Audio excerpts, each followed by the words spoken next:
Assalamualaikum and hi everyone. Okay, so for the revision this week, we will focus on subtopic 3.3 until 3.5.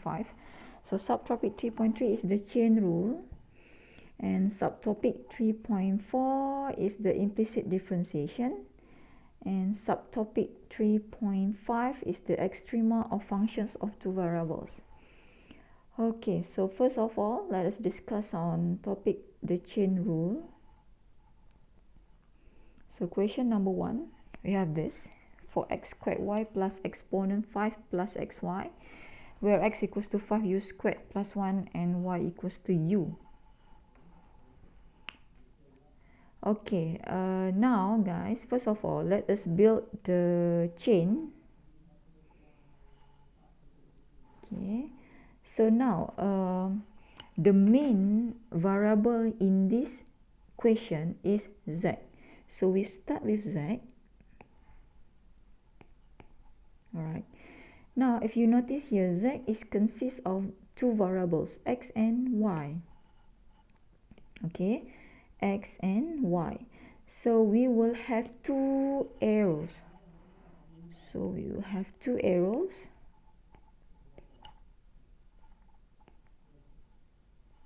Number 1, okay, z consists of x. And then number 2, z consists of y. Okay. Now, x. Okay, look at the function of x. X consists of only one independent variable, which is u. Okay, which is u. So we will have only one arrow from x because we only have one independent variable. So x consists of u, variable u. Okay, and then y also consists of only one variable, so we will have u here.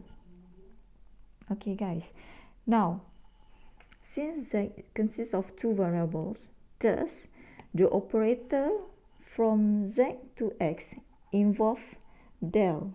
Okay, del. Kenapa del? Sebab z ni dia jadi partial derivative, dia ada dua variables, so dia jadi del.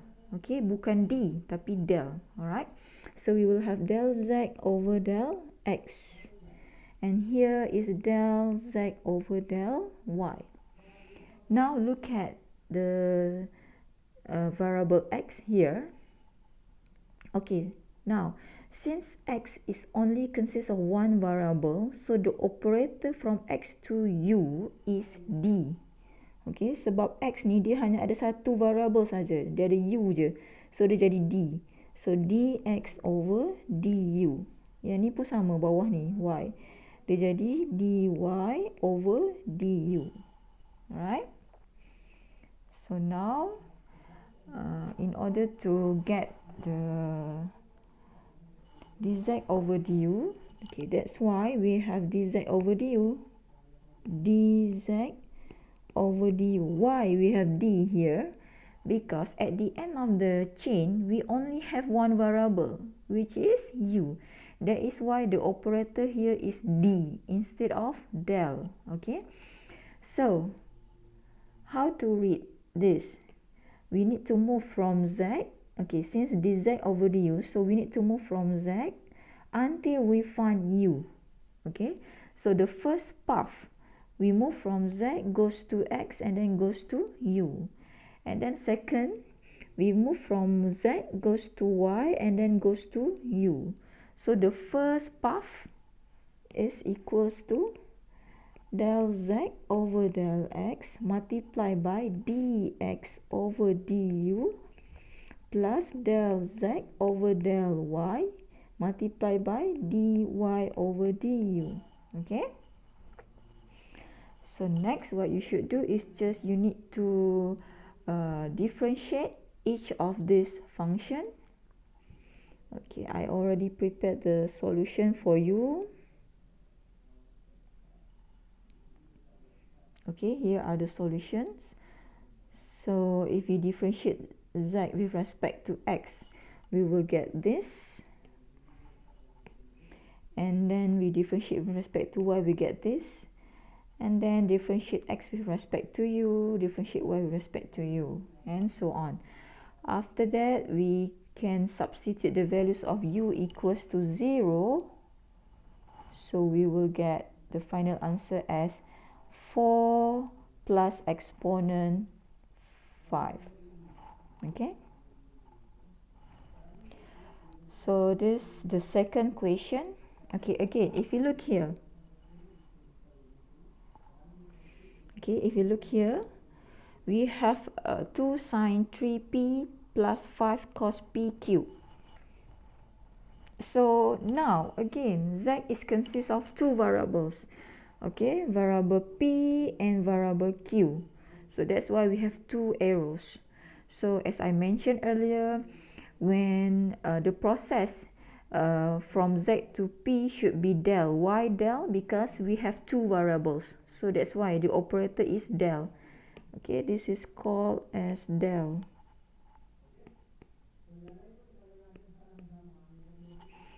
Okay, and now from p to t, the process is d.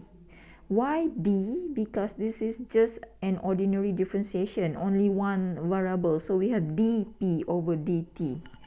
Okay, del is used only if we have more than one variable. Okay, so now in order to find del z over dz over dt, so the movement is from z goes to p and then goes to t. So we have del z over del p multiplied by del dp over dt plus movement from z goes to q and then goes to t. So we have del z over del q multiplied by dq over dt. Okay, so again, so we need to differentiate z with respect to p and q. So if we differentiate with respect to p, of course q becomes a constant. So that's why we take 3 to the front, so we get this 6 cos 3p minus 5q sine pq.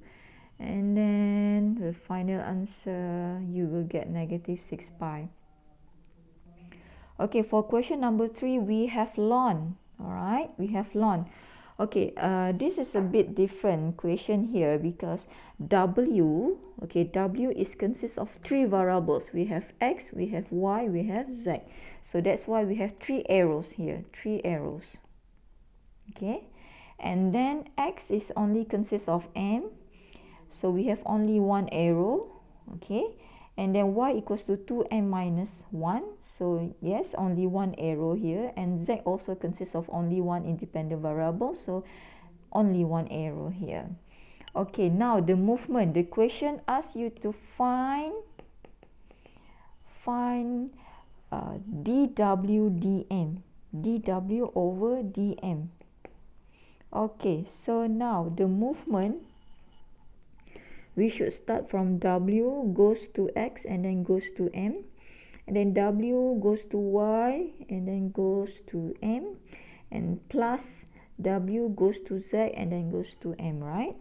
So we have this chain rule here. Okay, so del w over del x multiplied by dx over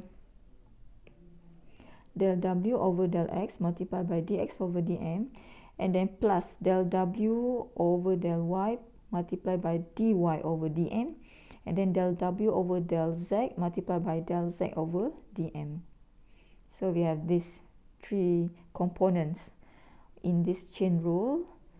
And then, okay, again, if you want to differentiate ln, 1 over everything, and then multiply by the differentiation with respect to that variable.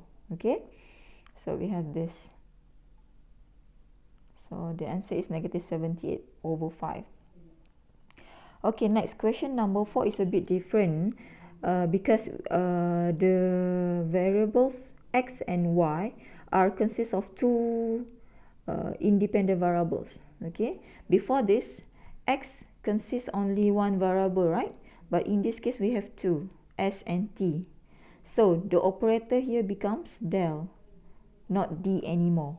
okay, because we have two independent variables. Before this, the independent variables only one. That's why we have dx over dm. But in this case, since x is consists of two variables, so we change to del x over del s and del x over del t. Alright, so now we will have two cases in this equation, del z over del s and del z over del t. So for del z over del x, the movement is start from z, goes to x, and then goes to s. Okay, plus z goes to y and then goes to s here. So that's why we have this, the purple color. And then we will have for the second one, del z over del t. So we should move from z goes to x and then goes to t, plus z goes to y and then goes to t. So we have this, the second case. Alright, now you just differentiate everything, and then finally we will have negative exponent to the power of pi squared. Okay, for question number 5. Alright, u is consists of x, y, and z, and then x is consists of three independent variables, which are r, s, and t. Okay, y also three variables, z also three variables. So in this question we need to find for question number 5,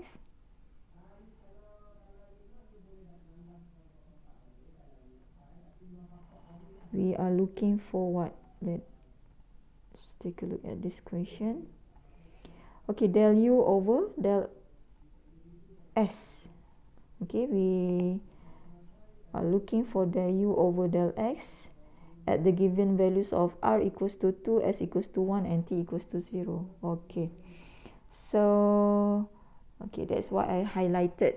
From u goes to x goes to s, plus u goes to y goes to s, and then u goes to z goes to s. So we will have three components. Alright, here should be del x over, del u over del x, here del u over del y, and then right here should be del u over del z. Okay, and right here we will have from x to s, this is del x over del s, and this is del y over del s, and here is del z over del s. Okay, so that's why del u multiplied by del x over del s, and then del u over del y multiplied by del y over del s, and then del u over del z multiplied by del z over del s, like this, all of this. Okay, so again differentiate everything and substitute the values, so we will get 192. Okay, next, subtopic 3.4, implicit differentiation. Okay, so for implicit differentiation, we will have two methods. Okay, but the easiest one is by using second method. Alright, let me write something here. 3.4, implicit differentiation.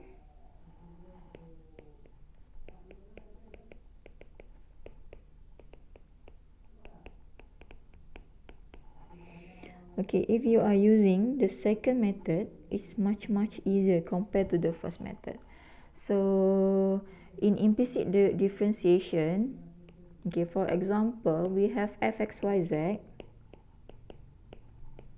Okay, Why we call this as implicit? Because z is embedded inside the function itself. Okay, so that's why we need to differentiate this function implicitly. Alright, so now the second method said that when we are looking for del z over del x, thus the formula is negative fx over fz. And if we want to differentiate del z over del y, thus we will have negative fy over fz. Okay, so let us solve question number 6. Okay, question number 6. We have given that 4y minus 4 cos 3z plus xy exponent 2y equals to 2z plus 1. Okay, in order to solve this implicit differentiation, okay, if you notice here, we have variable z here, and we also have variable z here. Okay, so now first step, if you want to use this formula, okay, what you should do is you need to have a, we let f function x, y, and z equals to everything, every items in this function. So we have 4y minus 4 cos 3z plus xy exponent 2y, and then for the right hand side should be brought into the left hand side. So we have negative 2z minus 1. Okay, this is the first step. Next, the question asks you to find del z over del y. Okay, so del z over del y means we need to find fy and fz. So let us find fy first. So differentiate this function with respect to y. So we will assume z becomes the constant and x also becomes the constant. So differentiate for y, we will have 4. Differentiate negative 4 cos z, cos 3z. Okay, since z is just a constant, so we will get 0. Okay, and then differentiate xy exponent to the power of 2y. Okay, this one we should use the product rules. Okay, so let's say we have this is u and exponent 2y is your v. So product rule, we have u v prime plus v u prime. So u is xy. Okay, and v prime exponent 2y, differentiate with respect to y, we will get 2 exponent 2y, and then plus exponent 2y, differentiate with respect to, okay, now differentiate u, so xy, differentiate xy with respect to y, so we will get x, like that. So we will have 4 plus this one 2xy exponent 2y plus x exponent 2y. Okay, and then here 2z just a constant, negative 1 also constant, so becomes 0. Right? Okay, next we will have fz. Differentiate with respect to z, so you will get, differentiate for y, y becomes a constant now. Okay, if you want to differentiate with respect to z, thus y and x becomes the constant. Okay, bila differentiate terhadap z, variable x dengan y tu akan jadi constant. So kita hanya tengok pada z sahaja, fokus pada z. So dalam ni 4y ni kosong lah. Okay, for y ni 0 sebab dia just constant. Differentiate negative 4 cos 3z, 3 becomes forward. So we will have negative 12. Differentiate cos, we get negative sine, right?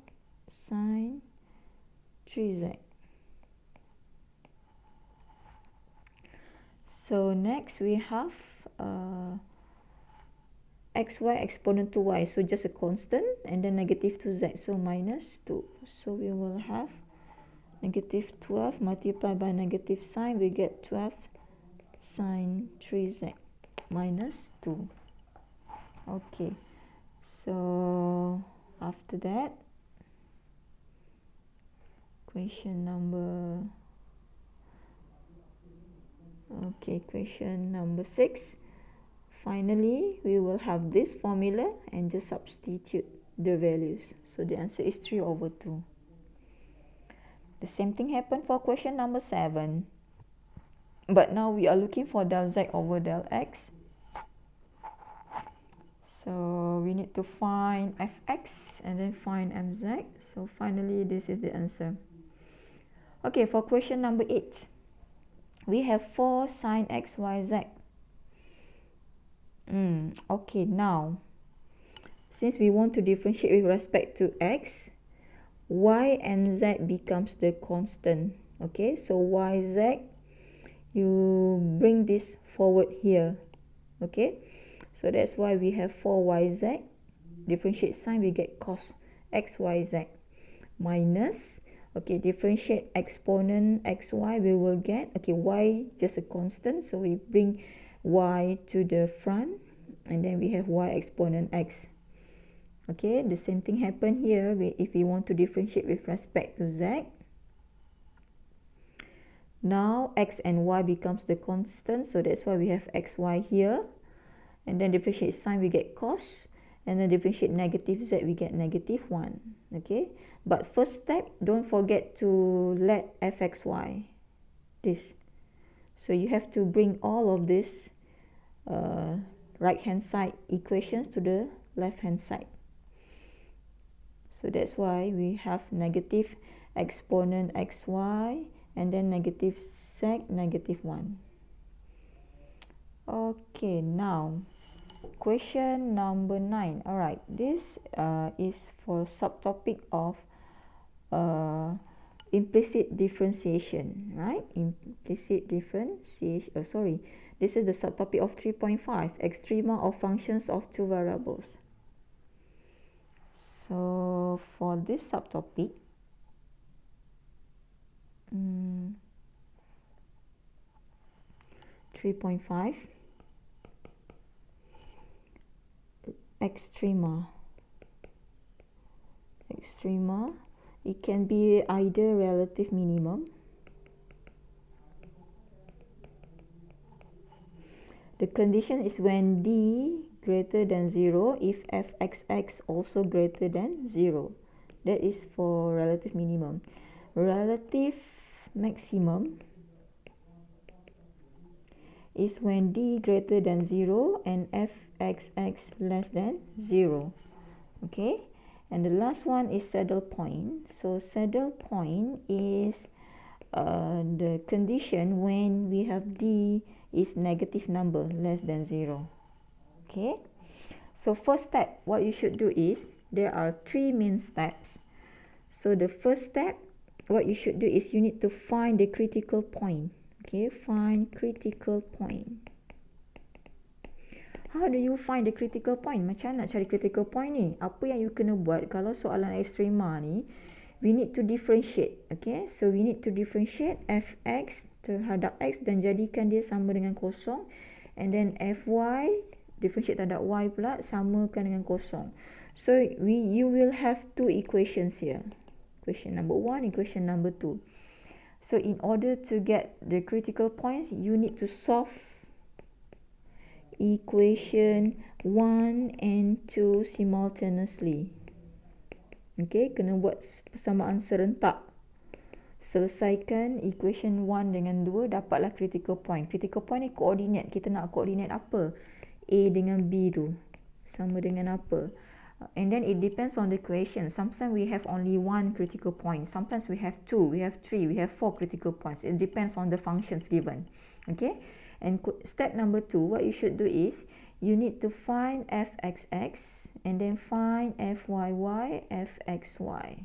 Okay, and then substitute into the formula of D, which is fxx multiplied by fyy minus fxy squared. Alright, so there are the 3 steps to determine the relative extrema. Okay, and the decision depends on this condition. Alright, number 1, number 2, and number 3. Okay, so let's take a look at the solution. Okay, so first of all, we differentiate with respect to x, and then we have 4x cubed minus 4y here. So equate this with 0, and then we have differentiate that function with respect to y. We have 4y cubed minus 4x equals to 0. Okay, so you kena solvekan equation 1 dengan equation 2 ni simultaneously. Okay, then we substitute the values, so we will get the values of x and y. Alright, and then here in this question we have 3 critical points. Okay, once we get the critical points, we need to keep differentiate with respect to x again, with respect to y, and then we will get fyy. So substitute into the formula of D. Right, so we need to test all of these 3 critical points. Okay, so we test 0, 0, and then we get D equals to negative 16. So since D equals to negative 16, thus we will have a saddle point at 0, 0.